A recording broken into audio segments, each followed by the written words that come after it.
سورہ کہف آیت نمبر 57۔ اعوذ باللہ من الشیطان الرجیم، بسم اللہ الرحمن الرحیم۔ ومن اظلم ممن ذکر بآیات ربہ۔ آپ دیکھیں اس آیت کا انداز، ومن اظلم، اللہ تعالیٰ ہم سے پوچھتے ہیں، ہمیں بتانے کا آپ سٹائل دیکھیں، ومن اظلم، کون بڑا ظالم ہے؟ پھر اللہ تعالیٰ اس کا جواب دیتے ہوئے کہتے ہیں کون بڑا ظالم ہے اس شخص سے کہ ذکر بآیات ربہ، کہ جسے تلقین کی جائے، ذکر کیا جائے، نصیحت کی جائے، بآیات ربہ، اس کے رب کی آیتوں سے بھی، فأعرض عنہا، پس اعراض کر جائے، منہ پھیر جائے، اگنور کر جائے۔ اعراض کا معنی ہوتا ہے لفٹ ہی نہیں کرانا، منہ پھیر لینا، چاہے اپنی نفسانی خواہشات کی وجہ سے، چاہے کسی دوسرے گروہوں سے امپریس ہو کر، چاہے خود علم حاصل نہ کر کے، چاہے کسی بھی صورت میں، کہ وہ جو بات کہا جاتا ہے کہ مال اور اولاد تمہارے لیے فتنہ ہے، کسی بھی وجہ سے دنیا پر ریچھ جانا، یعنی آپ کو دنیا اتنی عزیز ہو جائے کہ آپ دیکھیں کہ قرآن کی اگر آیت پر عمل ہو رہا ہے تو میری دنیا میرے ہاتھ سے جا رہی ہے، یا میری نفسانی خواہشات جو ہم اپنی ارج کو پوری کرتے ہیں کسی بھی زاویے میں، تو اس لیے یہ بہت بڑا گناہ ہے جب ہم کسی نبی ولی کا نام لیں، اللہ کا نام لیں، اور ہم کہیں کہ جی قرآن میں تو یہ بات بتائی گئی ہے لیکن پھر نبیوں نے اس کو منسوخ کر دیا تھا، یا علماؤں کے نزدیک اسے منسوخ کر دیا جائے، جبکہ وہ قرآن کی آیت سے ثابت ہو رہی ہو کہ اس کے منسوخ کے کوئی چانسز نہیں ہیں، کیونکہ اللہ تعالیٰ نے جو آیتوں کو منسوخ کیا، یعنی ہم اس میں لائیں گے کہ ایک وقت آیا کہ یہ آرڈر آیا تھا کہ تم اپنے ہاتھوں کو باندھے رکھو، یعنی ابھی مین پاور نہیں ہے تمہارے پاس، تو تمہیں ابھی لڑنے کی کوئی ضرورت نہیں۔ پھر قرآن ہی نے حکم دیا کہ لڑو اللہ کی راہ میں، یعنی جو چیز قرآن نے ہی منع کی وہ قرآن ہی پھر اس کی اجازت دے گی، تب جا کر وہ نسخ منسوخ کے قانون ویلڈ کہلائیں گے یا ایکسیپٹیبل ہوں گے۔ اسی طرح آتا ہے کہ سورہ مزمل میں کہ باقاعدہ رات کے کسی بھی گھڑی میں، پاؤ، آدھی، پونی، یعنی کسی بھی گھڑی میں تم نیند سے اٹھو اور نماز پڑھو، اور باقاعدہ اس کے اندر یہ کلیئر ہوتا ہے کہ تم جماعت سے پڑھ رہے ہو، تم سب مل کر پڑھ رہے ہو، لیکن اللہ تعالیٰ خوب جانتے ہیں کہ تم اسے نبھا نہیں سکو گے، اس آدھی رات کی جو نماز ہے اس کو تم نبھا نہیں سکو گے، تو اب اپنی اپنی انڈیویجول حیثیت سے بغیر جماعت کے جو جس کو جتنا ایزی ہو وہ اتنی نماز پڑھے۔ تو آپ دیکھیں کہ قرآن ہی نے بتایا جماعت سے پڑھی جا رہی ہے، پھر قرآن ہی نے بتایا کہ تم نبھا نہیں سکو گے، اسے انڈیویجولی پڑھ لیا کرو۔ روزے کے لیے آیا کہ پہلے راتوں کو بھی منع تھا بیویوں کے پاس جانا، لیکن اب تمہیں اجازت رات کی دی جا رہی ہے۔ پھر قرآن ہی بتاتا ہے کہ محمد صلی اللہ علیہ وسلم سے اگر بات کرنی ہو تو صدقہ دے کر، اور تم نے بات کرنی ہے کوئی گفٹ دے کر بات کرنی ہے۔ پھر قرآن ہی اس کو منسوخ کرتے ہوئے کہتا ہے کہ تم ڈر گئے نا، کہ تمہیں بھاری لگ رہا تھا کہ گفٹ دینا پڑے گا اور بات کرنا پڑے گا، تو نبی کے وقت کو قیمتی جانو، اپنی بات کی نوعیت کو دیکھا کرو کہ کیا واقعی اتنی ضروری ہے کہ تم نبی کا ٹائم لیتے ہو۔ تو اب گفٹ کی پابندی اللہ تعالیٰ نے قرآن ہی سے ختم کر دی، وہی نبی کے زمانے میں ہی گفٹ کی پابندی ختم کر دی اللہ نے۔ تو اس لیے یہ میں اس لیے بتا رہی ہوں کہ بڑا ظالم ہے وہ انسان کہ جو حج کے دن مغرب کی نماز یہ بول کر لوگوں سے نہیں پڑھواتا کہ محمد صلی اللہ علیہ وسلم نے منع کیا ہے کہ حج کے دن مغرب کی نماز نہیں پڑھنی ہے وقت مقرر پر، اور قرآن کہتا ہے نماز وقت مقرر پر ہے۔ اور مزے کی بات یہ ہے، یعنی ظلم کی بات یہ ہے، افسوس کی بات یہ ہے کہ وہ وقت جو ہم خاص اللہ کی راہ میں نکلتے ہیں، اللہ کا سفر ہے، اللہ کی خوشنودی کے لیے ہم سفر طے کرتے ہیں، اور اس میں ہمارا جس عرفات میں جا کر حج قرار دیا جاتا ہے، وہاں سے ہم سب سے پہلے بے نمازی نکلتے ہیں اور الزام اپنے اللہ اور رسول پر لگاتے ہیں، تو بڑا ظالم ہے جس سے اللہ کی کتاب سے تلقین کی جائے۔ تو اب جس کے لیے نماز بہت میجر ایشو ہو، وہ قرآن سے غور سے دیکھ لے کہ وہ کیسے حج والے دن اتنا بڑا ظلم کرتا ہے کہ اسے تلقین کی جائے رب کی کتاب سے، اور وہ اعراض کر جائے یہ کہتا ہوا کہ میرے نبی نے نہیں پڑھی تھی۔ نبی پر وہ الزام لگاتے ہو جو نبی نے نہ کیا ہو، تو یہ اللہ تعالیٰ کو ہمیں جواب دینا پڑے گا۔ یہ بہت بڑی آیت ہے، اور یہ ایک نہیں، کئی جگہ ہم ایسی باتیں کرتے ہیں کہ نہیں جی قرآن میں تو لکھا ہے، لیکن نبی کریم صلی اللہ علیہ وسلم نے پھر اس طرح سے کیا تھا۔ یعنی یہ بات کہتے ہوئے ہمیں بڑا آسان لگتا ہے، لیکن یہ بہت بڑا الزام ہے، بہت بڑا ظلم ہے، بہت بڑا شرک ہے۔ سب سے بڑا مشرک اللہ کے نزدیک وہ ہے۔ اگر آپ ظالم کا ترجمہ لاؤ جو سورہ لقمان میں آتا ہے کہ انہوں نے اپنے بچوں سے کہا یا بنیا لا تشرک باللہ، اے میرے بچوں مت شرک کرنا، مت شریک کرنا اللہ کے ساتھ، لا تشرک باللہ ان الشرک لظلم عظیم، ان الشرک لظلم عظیم، بے شک جو شرک ہے وہ البتہ بہت بڑا ظلم ہے، بہت بڑا حق مارنا ہے۔ تو جب ہم اللہ کی کتاب کی کوئی آیت کو اس کی جگہ سے ہلاتے ہیں اور پھر ظلم اور زیادتی یہ کہ اپنی نفسانی خواہشات کا نام نہیں لیتے، عالموں کا نام نہیں لیتے، اور اپنے نبی کا نام لیتے ہیں، اور نبی کا نام اللہ کے توسط سے لیتے ہیں کہ نبی نے جو کچھ کہا اللہ تعالیٰ کے حکم سے کہا۔ آپ سوچئے کتنے بڑے ہم مجرم ہوں گے، جو کہ آپ نے پچھلی ہی آیت میں پڑھا کہ وَرَأَ الْمُجْرِمُونَ النَّارِ، جب دیکھ لیں گے مجرم آگ کو پھر انہیں یقین ہو جائے گا کہ اب وہ گرنے ہی والے ہیں۔ تو اللہ تعالیٰ ہمیں اس دن سے پہلے ہی ہوش نصیب فرما دے، اور ہم اس آیت کی عزت رکھیں جو اللہ تعالیٰ نے پورے قرآن میں دی کہ وَالَّذِينَ كَفَرُوا وَكَذَّبُوا بِآيَاتِنَا اولئک اصحاب النار، جو لوگ بھی ہماری آیتوں کو جھٹلائیں گے یا کفر کریں گے، چاہے ماننے کے بعد عمل نہ کرو یا چاہے انیشل سٹیج پر اسے نہ مانو، اولئک اصحاب النار، یہ آگ والے لوگ ہیں، ہم فیہا خالدون، یہ اس میں سدا رہیں گے۔ تو اس لیے بہت بڑی، بہت امپورٹنٹ آیت ہے ہمارے لیے، اور یہ ہم کو اتنی سٹیبلٹی دیتی ہے کہ ہمیں کوئی بات اتنا اسٹرانگ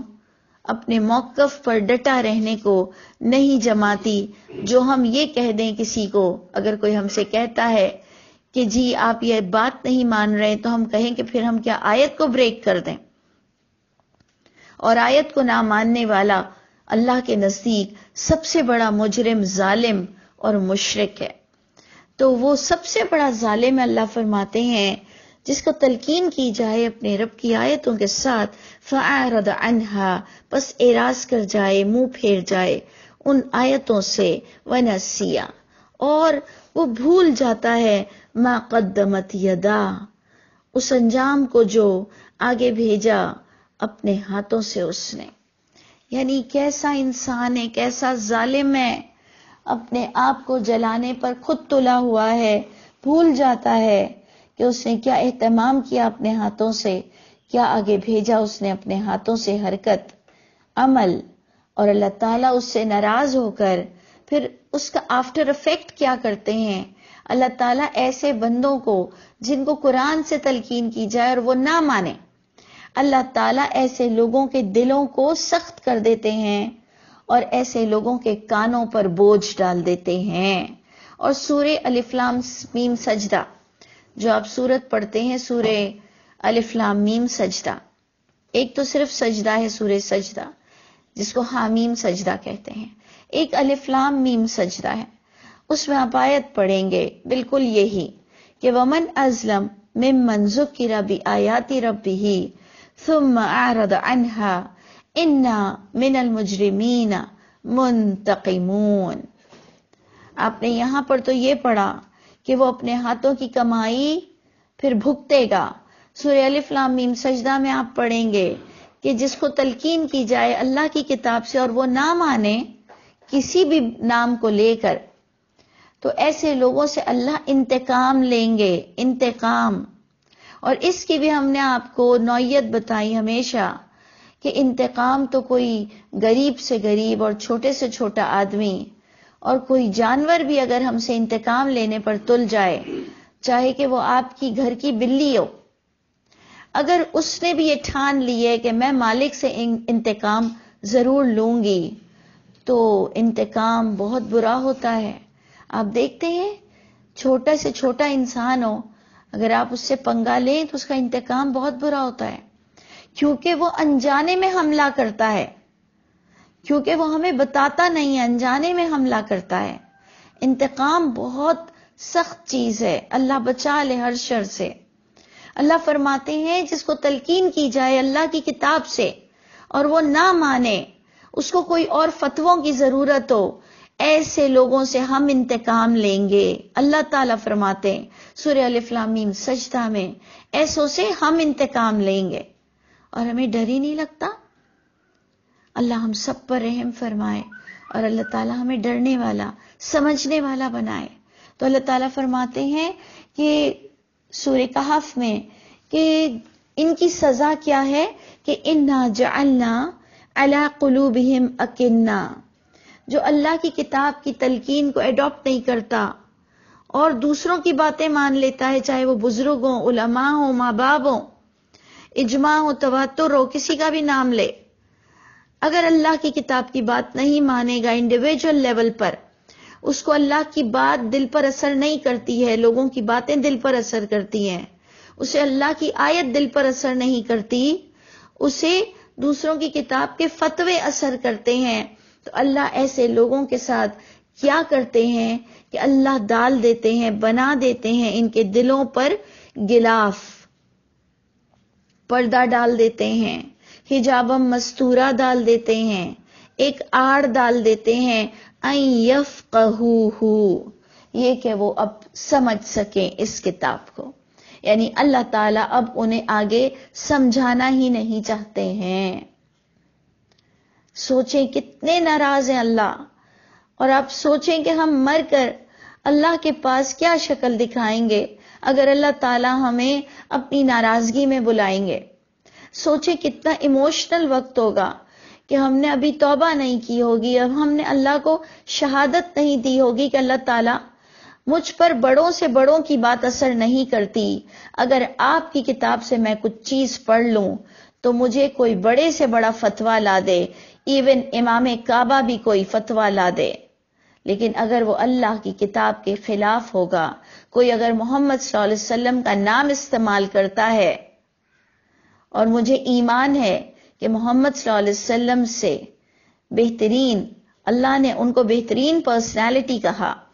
کہ لقد کان لکم فی رسول اللہ اسوۃ حسنہ، کہ البتہ یقیناً بہترین رول ماڈل تمہارے لیے محمد صلی اللہ علیہ وسلم کی ذات ہے. اگر کوئی قرآن کے خلاف جا کر محمد صلی اللہ علیہ وسلم سے کوئی بات ثابت کرتا ہے، اور ایک طرف میرا عقیدہ ہے کہ محمد صلی اللہ علیہ وسلم قرآن سے ہٹ کر کوئی بات نہیں کر سکتے ہیں، تو مجھے کوئی بڑی سے بڑی صحیح حدیث کا بھی درجہ کوئی دے دے، وہ اثر نہیں کرے گی، کیونکہ ہمیں حکم ہوا ہے وَاعْتَصِمُوا بِحَبْلِ اللَّهِ جَمِيعًا، کہ تم مضبوطی سے تھام لو اللہ کی رسی کو سب مل کر. اور اس کے بعد ہمیں حکم آتا ہے کہ اگر سب نہ بھی ملیں تو اے لوگوں تم پر تمہاری ذات کی ذمہ داری کی حفاظت دے دی گئی ہے، کیونکہ تم ایک ایک کر کر مجھے جواب دو گے. اللہ کی چاہت تو یہ ہے کہ ہم سب مل کر اللہ کی رسی کو مضبوطی سے پکڑیں، متحد ہو کر ہم اللہ کی رسی کو مضبوطی سے پکڑیں. لیکن پھر اللہ کی کتاب ہمیں یہ بات بتاتی ہے کہ اگر تمہیں کوئی نہ ملے تو بالکل لوگوں کے پیچھے، ان کی نفس کی خواہشات کے پیچھے مت اتباع کرنا، اور اتبع ما یوحى الیک، اتباع کرنا جو وحی ہوئی ہے آپ صلی اللہ علیہ وسلم کی طرف، جو کہ فقط قرآن ہے. اور تمہارا سوال بھی فقط اس کتاب سے ہوگا، اور یہ کتاب فقط تمہارا امام ہوگی. ایمان بھی یہی ہے کتاب، امام بھی یہی ہے کتاب. اللہ تعالی ہمیں اس کی سمجھ عطا فرما دے. تو اللہ تعالیٰ فرماتے ہیں ہم ایسے لوگوں کے دلوں کو سخت کر دیتے ہیں، یعنی پردہ ڈال دیتے ہیں، غلاف ڈال دیتے ہیں. اللہ اب ان کو سمجھانا بھی نہیں چاہتے ہیں، ان کو آیتوں سے کوئی وزڈم بھی نہیں ملتی ہے، یہ کہ وہ سمجھے اب اس آیت کو. وفی آذانہم وقرا، اور ان کے کانوں میں اللہ تعالیٰ بوجھ ڈال دیتے ہیں. آپ دیکھیں کانوں میں بوجھ، اگر آپ اس کو دنیاوی حیثیت سے بھی ایک اگزامپل لیں کہ آپ کے کان میں پانی چلا جاتا ہے، یا آپ کے کان میں پس ہو جاتا ہے، یا آپ کے کان میں زخم ہو جاتا ہے، یعنی کوئی چیز سے بھر جاتا ہے، تو آپ کو سننے میں پرابلم آتا ہے. یعنی سننے میں پرابلم کا مطلب ہے سمجھ میں نہیں آتی ہے سامنے والے کی بات. آپ کو سامنے والے کی بات سمجھ میں نہیں آ رہی ہوتی ہے، آپ بار بار اس سے پوچھتے ہیں کیا مجھے سمجھ نہیں آ رہا. تو اللہ تعالیٰ اللہ کی کتاب کو جو پڑھے، اس کو آرڈر مل جائے اور وہ اگنور کر جائے کسی بھی زاویے سے، چاہے اپنی نفس کا سودا کر رہا ہے، چاہے اس کو بڑوں کی باتیں اٹریکٹ کر رہی ہیں، اگر اس نے اللہ کی کتاب کو ڈینائی کیا ہے، اللہ تعالیٰ آگے نہ اس کو اچھی رسپانس دیں گے، نہ اس کا آئی کیو لیولز اچھا کریں گے. اللہ اس کو اور پھوڑ بنا دیں گے، اور کن ذہن کر دیں گے، چاہے تم کتنے دم کر لو، کتنے پانی پلا دو. اللہ اس کے دماغ کو جکڑ دیں گے، اور اس کے کانوں میں اللہ تعالیٰ بوجھ ڈال دیں گے کہ اب اس کو اللہ کی دوسری باتیں بھی سمجھ نہیں آئیں گی. دیکھا آپ نے، یہ اللہ کی پنشمنٹ ہے. ہم مان لو، آپ نے دیکھا کہ ابھی آج کل ہمارے یہاں ہمیں بتایا جا رہا ہے نیوز میں کہ کسی نے بی بی مریم کی توہین کی، تو کرسچن پادری نے مسلمان کو کہا کہ جاؤ سورہ مریم یاد کر آؤ، یہ تمہاری پنش ہے. یعنی اپنی اپنی نوعیت کی پنشمنٹ دی جاتی ہے. کہ آپ آج کل نیوز میں دیکھیں کہ پادری نے مسلمان پر یہ پنشمنٹ لگائی کہ تم نے بی بی مریم کی بے عزتی کی ہے، تو تم جاؤ، تم اپنی ہی کتاب کی سورہ مریم کو یاد کرو بائی ہارٹ، اور مجھے سنانا آ کر. تو یہ اپنی اپنی نوعیت کی سزا ہے، یہ اللہ کی طرف سے سزا ہے کہ جو سیدھی سیدھی اللہ کی بات نہیں سمجھ سکتا اور دوسروں کے اشاروں کا پابند ہے، اور اللہ کی بات اس کو اثر نہیں کرتی، اللہ کی طرف سے اس پر سزا یہ آئے گی کہ اسے آگے بھی اگلی باتیں بھی اللہ کی سمجھ میں نہیں آئیں گی. اس کے کانوں پر بھی بوجھ ڈال دیا جائے گا، اس کے دل پر بھی غلاف ڈال دیا جائے گا. اور اللہ تعالیٰ فرماتے ہیں وَإِن تَدْعُهُمْ إِلَى الْهُدَىٰ، اگر تم ان کو بلاؤ گے ہدایت کی بھی طرف، فَلَن يَهْتَدُوا، پس ہرگز نہیں وہ ہدایت لے سکیں گے. اذن، اس صورت میں، اذا نہیں ہے، اذن ہے، اس صورت میں. کس صورت میں؟ کہ تمہیں تلقین کی گئی تھی اللہ کی کتاب سے، تم نے اس کو اگنور کیا.